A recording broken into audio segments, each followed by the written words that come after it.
कल्पना करो, सुबह आंख खुलती है लेकिन अलार्म की आवाज से नहीं। कोई भागदौड़ नहीं, कोई प्रेशर नहीं।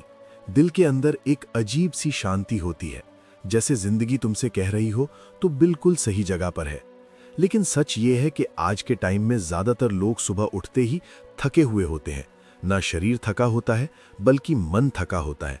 दिमाग में एक ही सवाल घूमता रहता है, मैं ये सब क्यों कर रहा हूँ? जॉब है लेकिन खुशी नहीं, पैसे हैं लेकिन सुकून नहीं, लोगों के बीच हैं लेकिन अकेलापन है। अगर तुम भी कभी रात को चुपचाप सोचते हो इस लाइफ का मतलब क्या है, तो ये कहानी और ये सफर तुम्हारे लिए है। जापान में एक शब्द है इकिगाई। इकिगाई का मतलब होता है सुबह उठने की वजह, जीने का रीजन, जिंदगी को मीनिंगफुल बनाने वाली चीज।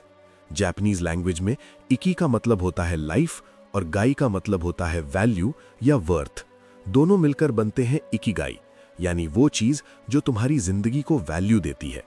इकिगाई कोई मोटिवेशनल कोट नहीं है, ये कोई वीकेंड वर्कशॉप नहीं है, ये एक वे ऑफ लिविंग है।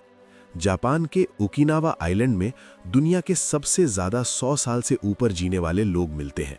जब उनसे पूछा गया कि तुम इतने लंबे समय तक कैसे खुश रहते हो, तो उनका जवाब एक ही होता है, हमने अपना इकिगाई कभी नहीं छोड़ा। यहाँ लोग रिटायर नहीं होते, यहाँ लोग सिर्फ काम का तरीका बदलते हैं, क्योंकि उनके लिए काम बोझ नहीं होता, काम उनकी पहचान होता है। आज की मॉडर्न दुनिया कहती है और तेज भागो, और ज्यादा कमाओ, और कंपेयर करो, लेकिन इकिगाई कहता है थोड़ा धीरे चलो, अपने काम को महसूस करो और जिंदगी के साथ कनेक्ट रहो। आज लोग बिजी हैं लेकिन फुलफिल्ड नहीं है। इकिगाई हमें सिखाता है बिजी होना सक्सेस नहीं है, फुलफिल्ड होना असली जीत है। इस बात को समझने के लिए एक कहानी सुनो। एक लड़का था, नाम था आर्यन। आर्यन शहर की सबसे बड़ी मल्टीनेशनल कंपनी में सीनियर मैनेजर था।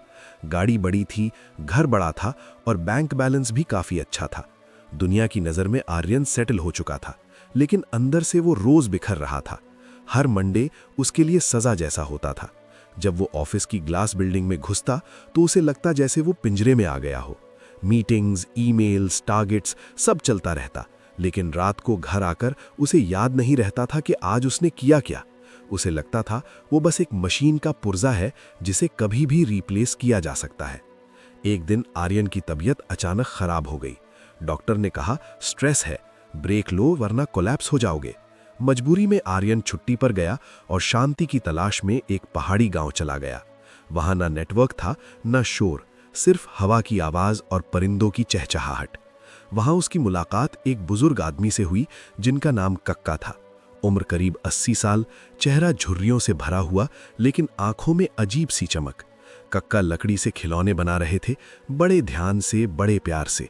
उनके हाथों में एक रिदम थी, जैसे वो लकड़ी नहीं तराश रहे हों, बल्कि वक्त के साथ बात कर रहे हों। आर्यन 2 घंटे वहीं बैठा रहा। जब कक्का रुके तो आर्यन ने पूछा, आप थकते नहीं हो? इसमें आपको क्या मिलता है? कक्का हंसे और बोले, बेटा, अगर मैं सिर्फ पैसों के लिए करता तो थक जाता। मैं ये इसलिए करता हूँ क्योंकि जब कोई बच्चा मेरे बनाए खिलौने को पकड़कर मुस्कुराता है तो मुझे लगता है मेरी सांसें सफल हो गईं। ये काम नहीं, मेरी पूजा है, ये मेरा इकिगाई है।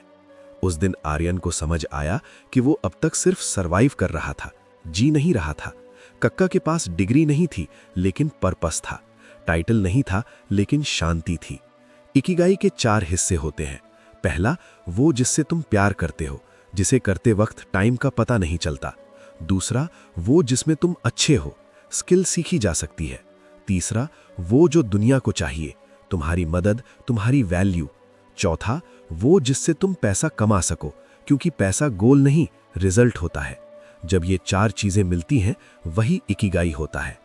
आर्यन शहर लौट आया, जॉब नहीं छोड़ी, लेकिन नजरिया बदल गया। उसने अपनी स्किल्स का यूज करके अंडर प्रिविलेज्ड बच्चों के लिए एजुकेशन प्रोग्राम्स बनाना शुरू किया। काम वही था, लेकिन अब मीनिंग जुड़ चुका था। ओकिनावा के लोग हारा हाची बू फॉलो करते हैं, मतलब पेट को 80% भरकर रुक जाते हैं। मोआई बनाते हैं, मतलब छोटा कम्युनिटी जहां लोग एक दूसरे का सहारा बनते हैं। वाबी साबी को मानते हैं, मतलब इम्परफेक्शन में भी ब्यूटी। रेजिलियंस रखते हैं, मुश्किल को रास्ता समझते हैं। इकिगाई कोई डेस्टिनेशन नहीं, एक जर्नी है।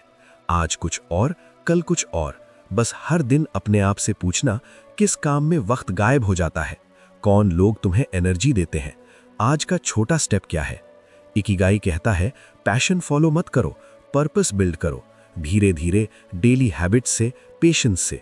जिंदगी छोटी है उन चीजों के लिए जो तुम्हें पसंद नहीं। हर सुबह एक नया मौका है अपने इकिगाई के करीब जाने का। कोई इकिगाई छोटा बड़ा नहीं होता, अगर वो तुम्हें सुबह उठने की वजह देता है तो वही सबसे बड़ा मकसद है।